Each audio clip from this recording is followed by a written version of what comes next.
Baiklah, bismillahirrahmanirrahim. Assalamualaikum warahmatullahi wabarakatuh. Waalaikumsalam warahmatullahi wabarakatuh.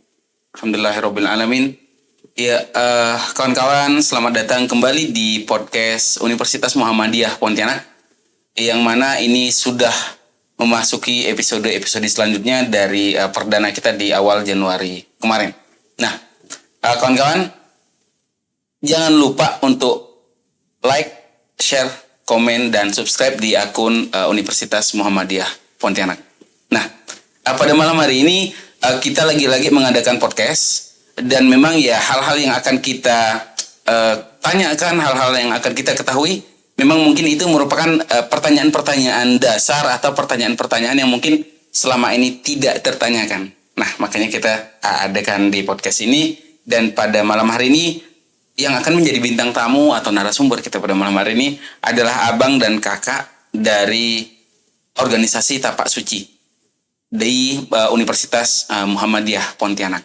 Oke, mungkin ada kenal sama abang sama kakak nih. Nah, lalu ini pun apa sih Tapak Suci itu akan kita bahas setelah ini, akan kita ketahui, akan kita tanyakan banyak, ada beberapa hal di Tapak Suci. Nah, Oke, mungkin kita langsung kepada abangnya dulu nih. Nah, ini abang nih siapa nama kan? Lalu asalnya dari mana? Nah kan, mungkin kenalan dulu bang, untuk ya semua penonton say hello. Oke, silakan bang Yan. Baik, assalamualaikum warahmatullahi wabarakatuh. Waalaikumsalam. Nama saya Aprianto, biasa juga dipanggil Rian. Saya lahirnya memang di asal Sambas memang. Oh iya. Oke. Saya ini bang, sebenarnya lahirnya di Sambas, tapi lama diamnya itu di Membawah. Oh, besar di Membawah nih. Besarnya di Membawah. Lah ya kak Sambasnya. Oke.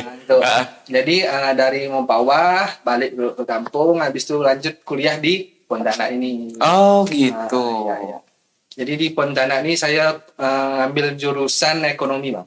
Ekonomi ya? Nah, tahun masuk 2016. Oh iya. Fakultas Ekonomi. Ya. Oh. Nah, gabung di Tapak Suci ya bang ya? Gabung Tapak Suci. Jadi mungkin kawan-kawan tahu lah yang apa ada Bang Rian di sini kan, bukan kaleng-kaleng nih. Sama kak dengan kakak nih kan. Nah, oke, kita lanjut ke kakak. Siapa nama kak? Asal kakak di mana? Si tahu kak? Halo kawan-kawan. Hai. Nama saya Sari Nur Fadilah, biasa dipanggil Sari. Saya memang asli Pontianak, asli dari sini dari kecil juga. Terus saya kuliah di Muhammadiyah nih, jurusan budidaya perairan, Fakultas Perikanan dari Fakultas. Semester 6, angkatan masuk 2019. Geng Dani berarti ya nih? Di bawahnya Bang Dani. Iya, geng Bang Dani lah ya intinya. Dan kemarin kita udah bilang di podcast kemarin bahwa semoga ada Dani-Dani yang lain. Ini ada dari Fakultas Perikanan. Nah, yang hadir. Nah, satunya tamu kita dari Fakultas Ekonomi. Oke. Nah, saya mau tanya lo ke Bang Yan nih, ya. Jadi ini kawan-kawan bintang tamu kita satu dari Sambas, satu dari Pontianak. Nah, di tiap episode saya selalu menyebutkan bahwa Universitas Muhammadiyah tidak pernah membatasi kawan-kawan. Di mana pun gitu, bahkan beda pulau pun gitu. Nah, aku lihat sini asli datang. Nah, ini adalah dua orang yang bergelut di organisasi Tapak Suci. Bang, Tapak Suci itu apa sih bang? Saya tahu kawan-kawan. Ya, kita mulai dari ini dulu bang. Ya, Tapak Suci itu apa? Itu deh. Nah, boleh. Ini bang, Tapak Suci itu sebenarnya perguruan silat. Perguruan silat sebenarnya Tapak Suci ini ada sejak tahun 90-an sebenarnya bang. Tahun 90-an. Cuman lahirnya tuh di Jawa, di Pulau Jawa, tapi lebih tepatnya di Jawa Tengah kalau nggak salah. Iya, di Yogyakarta ya, itu ya. Jogja. Nah, terus masuknya di Kalimantan Barat nih tahun 2000-an. Tahun 2000. Sedangkan di UMP-nya sendiri. Iya. Ini tahun 2016. 16 ya. Dan diketuai oleh Ketua UKM Tapak Suci Bang Septian kalau kenal. Iya. Oke. Itu angkatan pertama nih yang dirikan UKM Tapak Suci di kampus kita nih ya. Dan juga ini UKM Tapak Suci ini udah termasuk di IPSI bang. IPSI iya, Ikatan Pencaksilat Indonesia ya. Jadi kalau sekiranya ada acara-acara dari IPSI, Tapak Suci ini bisa event lomba gitu ya. Udah bisa ikut dalam kompetisi itu ya. Beda lagi kalau perguruan yang enggak masuk IPSI gitu. Iya, oke. Dan juga di Muhammadiyah sendiri nih Bang. Sebenarnya tapak suci nih perlu izin juga Bang. Dari ini apa namanya, pimpinan wilayah tapak suci. Jadi tidak sekedar hanya semerta-merta ada gitu ya. Ya perlu izin juga. Misalnya dari SMA Muhammadiyah nih, misalkan mau mendirikan suatu organisasi lah, atau misalnya perguruan tapak suci, tidak semerta-merta harus bisa, yang penting mau jadi gitu ya. Dan tidak semudah itu kan. Jadi perlu izin juga. Gitu. Oke. Nah, kawan-kawan, ini bukan abal-abal tuh. Bukan nak pandai berterajang, bertendang, bersila. Dia tiba-tiba bentuk buat ngegeng, lalu ya jam-jam sekarang kan kayak geng-geng apa ini kan ya. Beberapa kejadian lalu di Kota Pontianak cukup ngasih tahu kita lah ya, bahwa kok nak keras tuh jangan tanggung, tapi betul ada jalurnya gitu Pak. Ini tadi Bang Ian bilang kita udah terdaftar di IPSI, ya Ikatan Pencak Indonesia ada kan. Di kok ada lomba ada turnamen apa ini yang diadakan IPSI, kita bisa ikut kan. Nah, oke, itu dia. Nah, lalu dari kakak gabungnya di Tapak Suci ini, gini loh nih ke kakak sekarang nih ya. Kakak tahu dari siapa Tapak Suci? Apakah sebelum masuk ke kampus sini udah tahu Mang, atau udah di sini nengok ada yang latihan baru itu apa sih? Gimana Kak ceritanya Kak? Jadi awalnya itu tahu Tapak Suci memang pas masuk ke Muhammadiyah. Pas masuk ke sini ya? Pas jadi maba tahun 2019. Itu kan ada penampilan promosi UKM apa segala. Oh iya, waktu itu belum Covid gitu ya? Belum. Oke. Masih asik tuh. Jadi pas itu ngeliat penampilan Tapak Suci kayaknya tuh wah seru nih Tapak Suci gitu. Terus jadi kayak lebih tertarik ya masuk ke Tapak Suci. Jadi awal mula maba itu masuk. Awal mula maba masuknya? Iya. Oh, jadi ini bukan istilahnya udah semester berapa, udah tengah jalan bawa tiba-tiba mau masuk itu. Tapi memang dari awal ya? Dari awal. Nah, oke. Lagi kalau abang tahu Tapak Suci ini dari mana Bang? Entah dari macam kakak ini kan dari kampus nih. Saat ada maba gitu ya. Kalau abang dari mana? Kalau saya ini dari kawan memang nih Bang. Dari kawan yang udah senior saya gitu kan. Iya. Pertama saya kan basic saya dari SMA ini memang silat sebenarnya Bang. Oh gitu. Iya. Sebenarnya enggak tahu nih ada bahwasanya ada silat di Muhammadiyah ya. Saya ngumpul lah di BEM kan, ada cerita. Yan di kampus kita sebenarnya ada silat. Oh iya kah? Iya. Saya coba cari informasi berapa. Ketemulah saya sama Bang Septian. Di situlah saya mulai perlu sampai saya jadi ini ketua UKM juga di. Oke. Nah, tadi makasih bilang ini bukan geng kalengan datang nih tak jaya kan. Kita tak jaya kita dengan seorang ini ketua UKM. Nah, jadi kalau yang Sen juga ndak mensupport sih baku hantam. Saya tidak mensupport baku hantam, tapi andai pun kita mau ngadu seberapa kuat kita, arahkan di jalur yang benar. Kan gitu kan Bang ya? Kak ya? Nah, banyak kita ketemu mungkin di jalan jalan umum dijadikan untuk tempat di racing lah ini kan. Padahal kok kita mau tempat itu memang ada tigor gitu. Nah, sama gak di sini? Kok hanya untuk nganggap ya sih dah sama masuk lah, sampai malu ya. Nah, tapi kalau misalnya memang harus ada progres, harus mau nyapai prestasi yang cukup senang dengan dunia baku hantam, mungkin bisa diarahkan ke Tapak Suci. Dan di sini juga kalau lomba itu kadang-kadang yang saya tahu tuh ada yang untuk fight, ada juga yang seninya Bang ya. Iya, seni. Kita juga siapkan dua-duanya kan? Insyaallah. Ya. Dari UKM-nya memang ada gitu. Dari UKM sendiri nih kan. Dari kebanyakan sih memang nurunkan tarung Bang. Kalau seni ini memang agak kurang gitu. Kalau seni ini kan biasa kita nurunkan 1-2 orang lah. Sedangkan tarung nih Bang, mau 4-5 orang kita turunkan. Gitu. Nah, kalau saya kemarin kan ini tarung. Karena faktor lain-lain kan cuma sendiri ya kemarin. Iya. Ke Solo. Oh, ke Solo. Kejuaraan nasional kemarin. Itu tarung. Karena ada ini untuk seni, tapi kan beberapa kendala. Iya, paham. Karena kita situasi saat ini kan beberapa waktu ke belakang ya agak susah kan menggunakan ini. Itulah. Jadi itulah hanya tarung. Beda lagi cerita kalau seni bang, seni beda ininya, beda ranah latihannya beda. Yang kita ini kan latihannya di aula nih kan. Aula. Kalau seni di mana latihan? Kalau seni biasanya di Padepokan, bisa juga di sini tapi waktunya beda. Waktunya beda, enggak bisa sama gitu ya. Enggak bisa campurkan, jadi bingung nanti kalau dicampurkan. Pelatihnya tuh beda. Pelatihnya beda juga. Oke. Sangkanya tuh ya kan musik gua seni itu anak petarung putih ini. Oke, lalu tenang ya. Nah, tadi kakak ikut dari awal Tapak Suci kan. Lalu abang juga setelah masuk di sini punya basic, pernah memang ikut silat. Masuk sini baru dapat info ternyata kita di silat, abang jadi ikut ya? Jadi ikut. Oke. Abang, sedikit mengenai kejuaraan tadi. Kejuaraan tadi itu ya. Yang pernah saya alami, Muhammadiyah ini kan banyak nih dari Sabang sampai Merauke kan. Banyak itu kan. Bahkan kalau hitung-hitungan kita lebih besar daripada kampus-kampus negeri. Ya. Ketika ditotalkan kita lebih besar.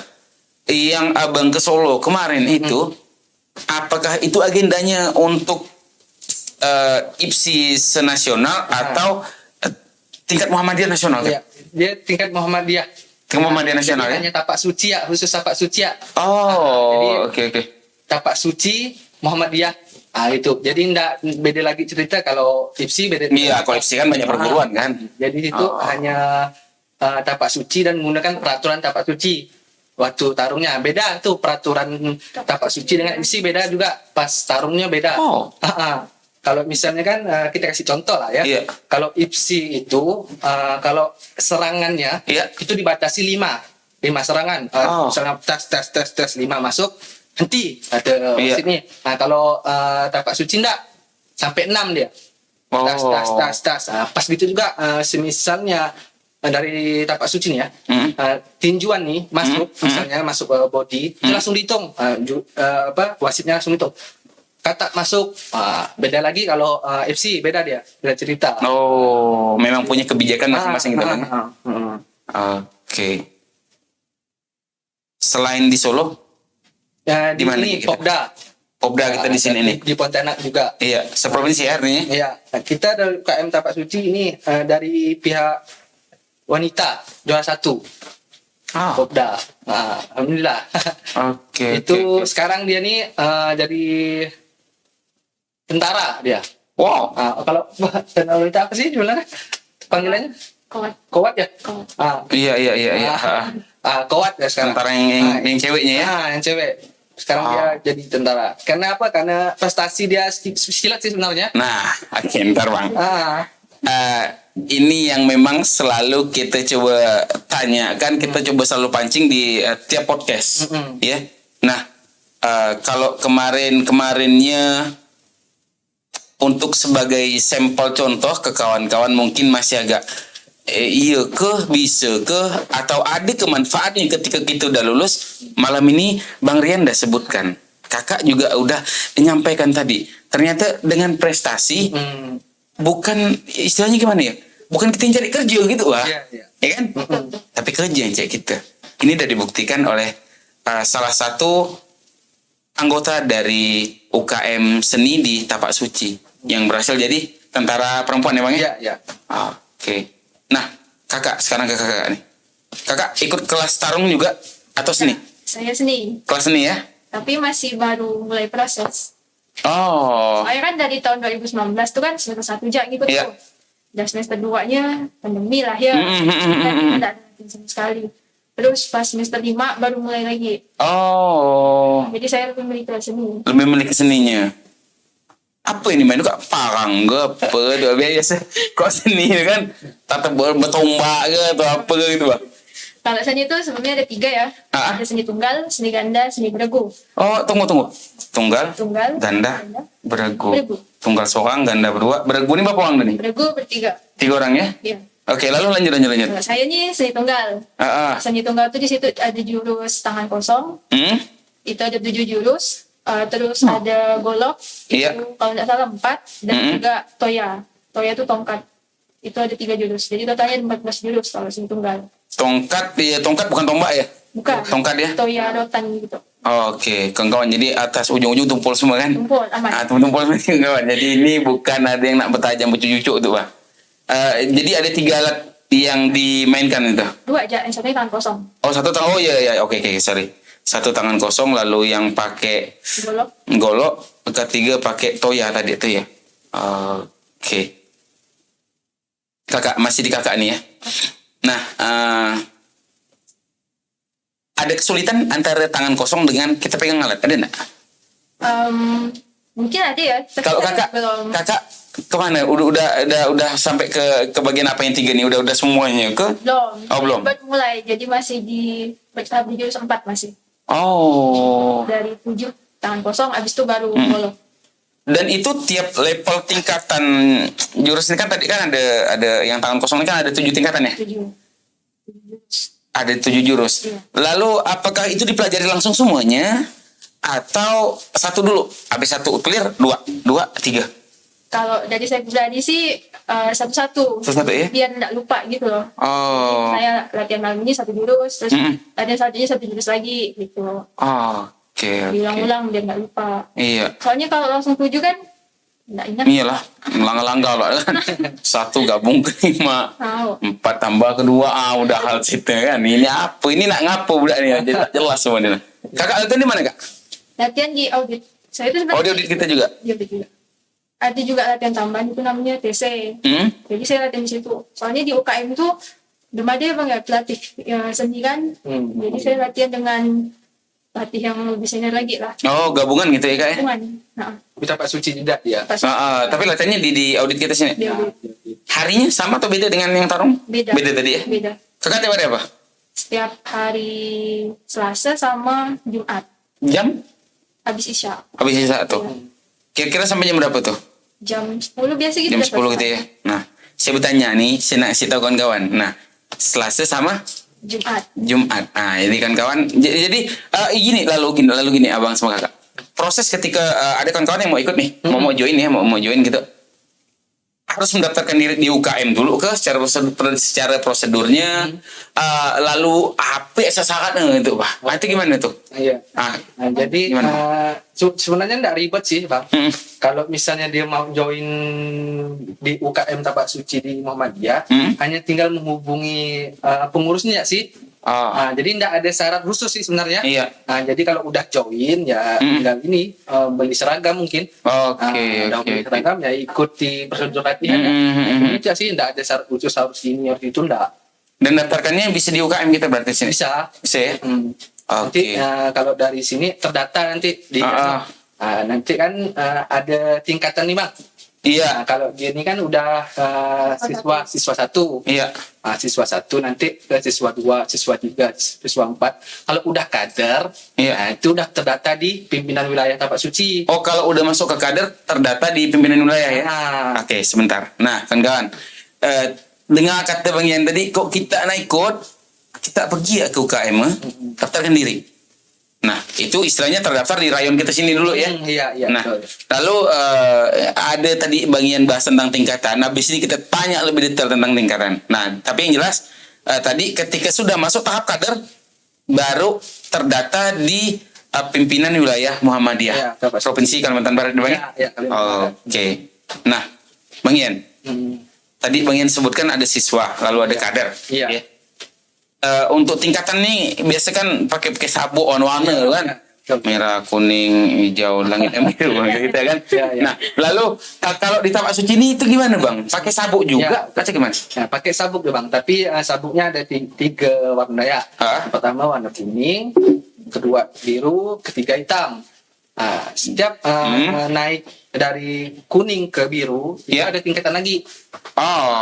Misalnya kuning melati 1, sebutannya melati 1, melati 2, melati 3 naik ke kader.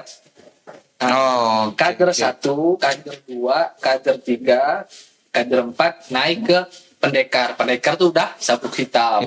Oke. Jadi ada warna kuning, biru sama hitam. Kalau dasar pemula warna kuning. Warna kuning, ya. Kuning ini ada tingkatannya lagi, tingkatannya lagi. Oke. Per tingkatan, jadi per sabuk, lalu per tingkatan dulu saya tanya. Ini kan yang kuning tadi nih. Kuning itu ada berapa tingkatan? 1, 2, 3, ada 4 ya? Nah, tiap tingkatan ini Bang, naiknya tuh berapa lama? Baru naik kelas istilahnya. Kalau yang misalkan yang baru join nih kan, baru join tapak suci, biasa tuh 6 bulan. 6 bulan itu udah naik ke siswa 1. Seterusnya juga naik lagi waktu 6 bulan. 6 bulan ke siswa 2-nya ya. 2 naik ke 3 pun juga 6 bulan. 3 naik ke 4 juga 6 bulan. Beda lagi kalau biru ke kader, itu beda cerita. Itu enggak pakai tentukan waktu, tapi perlunya ini suatu harus dia ada syarat tertentu memang dari pimpinan wilayah memang untuk menjadikan kader ke pendekar ini memang tidak sembarangan gitu Bang. Jadi dari kuning ke biru itu masih memang ada tahapannya. Biru pun juga 4 mungkin ya? Iya. Di biru ke hitam ini ada syarat khusus? Ada syarat khusus. Jadi saya mungkin kurang tahu juga sih. Iya. Jadi saya hanya... Abang udah di mana nih? Kader. 1, 2, 3, 4? Kader 1 pasti. Kader 1 ya? Iya. Kau kakak? Siswa 1 ya? Oke. Nah, lalu ini kan berbicara, ini kan progres waktu ya. Mau naik level kita perlu adanya progres waktu.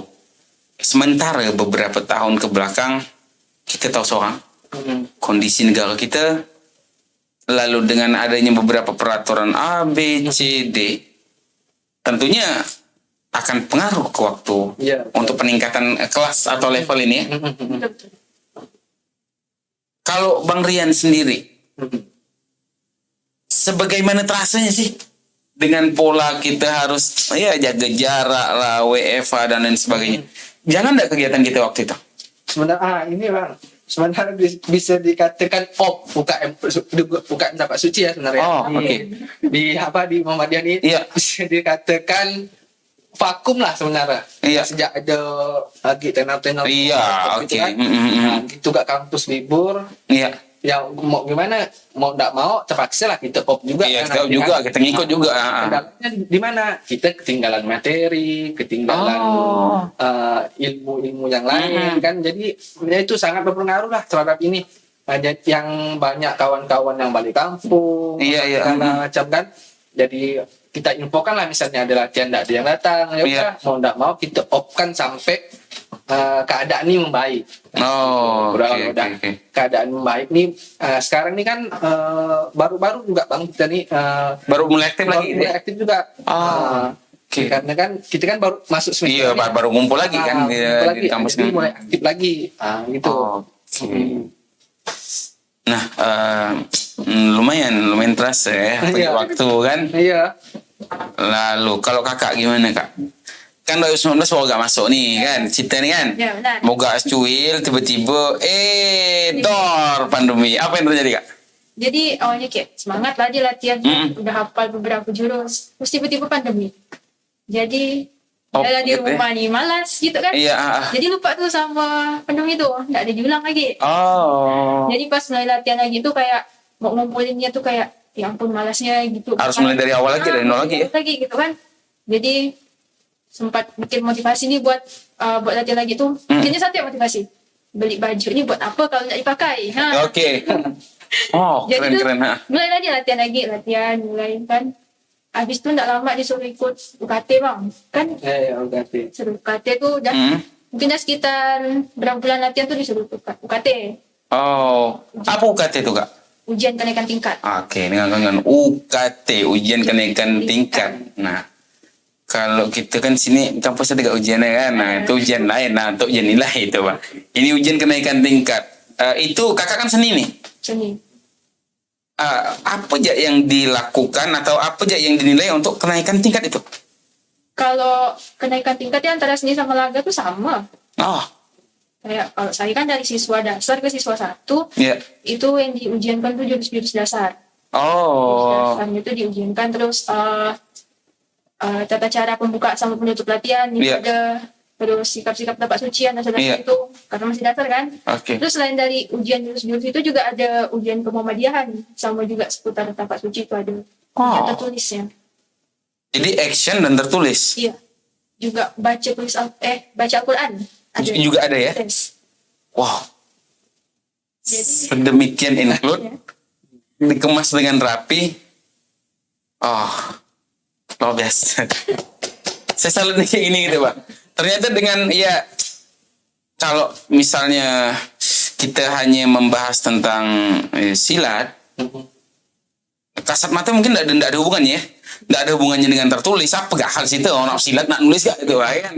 Lalu apa gak hubungannya dengan untuk baca tulis Al-Quran dan lain sebagainya. Tapi padahal itulah dasarnya, ya kan? Kita bergerak dari situ, berangkat dari situ, ini dijadikan dasar. Saya tidak tahu info lebih lanjut tentang beberapa perguruan silat yang lain. Untuk malam ini spesial bagi saya pribadi, abang dan kakak, ternyata hanya untuk kenaikan tingkat saja sedemikian include latihannya. Oke. Nah, bagi kawan-kawan yang udah memang masuk ke sini ke tapak suci, mengumpulkan mood, kata kakak tadi itu agak susah. Itu motivasi dari kakak tadi. Pegang baju, tengok baju ini dibeli untuk apa? Iya kan kalau tidak dipakai. Itu dia. Ini untuk apa dia dibeli tidak dipakai gitu, Pak.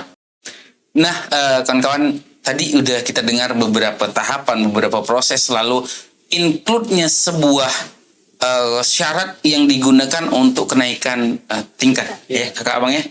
Nah, pertanyaan terakhir sebelum saya close. Apa sih yang abang dapatkan, perubahan apa dalam diri abang dapatkan setelah abang gabung ke tapak suci? Ya, kalau saya pribadi itu sebenarnya ini lebih ke solidaritas sesama tapak suci sebenarnya Bang. Solidaritas ya? Solidaritas, juga kedisiplinan sebenarnya Bang.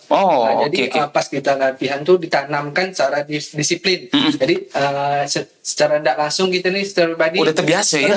Karena dengan pressure itu ya?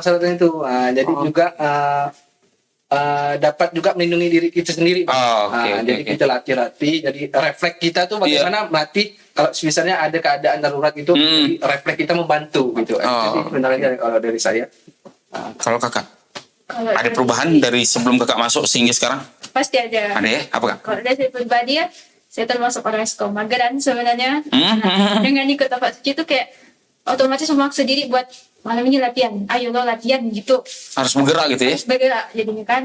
Apalagi kalau misalnya kuliah kan tak ada mata kuliah olahraga kan. Oke. Sekolah kan masih itu, seminggu sekali gitu. Nah gitu sih. Terus yang kedua dari belajar manajemen waktu. Kalau kita kuliah kan dari pagi sampai siang, kadang sampai sore gitu kan. Malamnya latihan. Nah itu mikir gimana caranya biar tugas tuh tugas ndak molor, latihan tetap. Iya. Betul. Oke.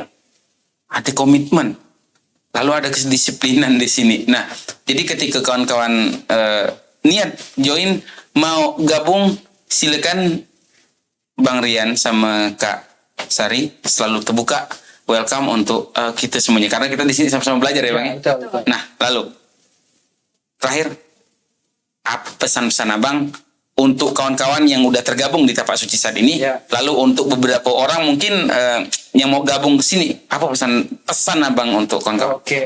Pertama yang udah join di tapak suci, pertama yang diperlukan yaitu konsistennya Bang. Konsisten ya? Konsisten dengan latihan.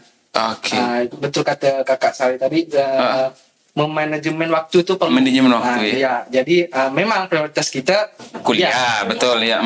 Jadi bagaimana kita memanajemen itu sebenarnya sikap kita sebenarnya. Jadi konsisten lah terhadap apa yang kau pilih sebelumnya gitu. Nah jadi yang untuk yang mau join sebenarnya join lah.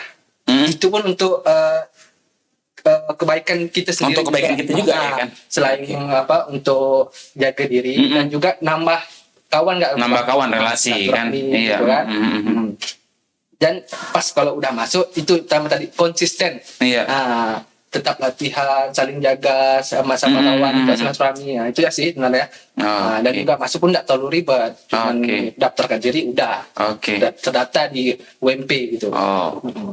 Nah, itu udah kawan-kawan ya. Ada konsisten, istilahnya istiqomah dengan apa yang terpilih, ya kan? Betul. Nah, lalu ada silaturahmi di sini. Dan yang terpenting syaratnya tak ribet. Harus kita harus ngapal berapa jurus, nggak kayak gitu kan? Nggak berjurus-jurus duluan. Yang penting tak masuk lo, tengok di sini gitu.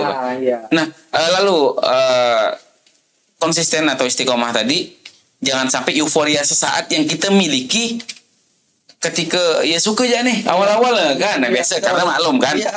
Dan ada ya banyak. Oke. Dan akhirnya orang-orang yang bertahan hanya memang orang-orang terpilih. Betul. Namun yang terpilih yang bertahan ini dan kita dapat lihat hasilnya. Walaupun bukan hari ini kan, kedepannya nanti kita tak tahu kita jadi apa nih kan. Nah, kalau kakak, pesan kakak untuk kawan-kawan.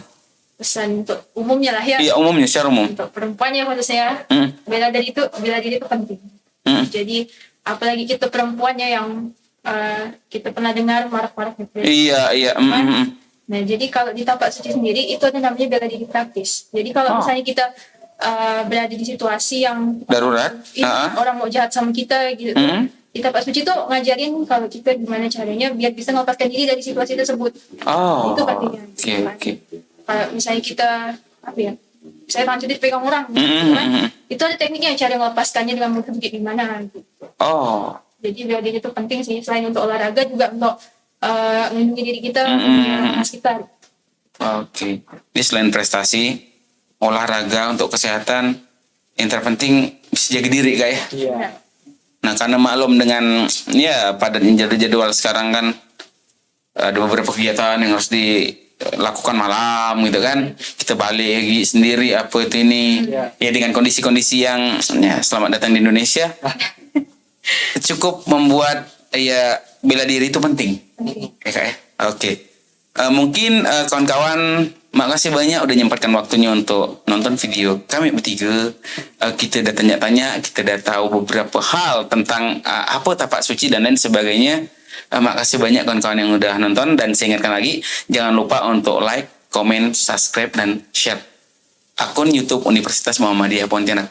Saya Dasta Haryansyah, host dari podcast UMP dan tim dari Infocom, mengucapkan Assalamualaikum warahmatullahi wabarakatuh. Waalaikumsalam.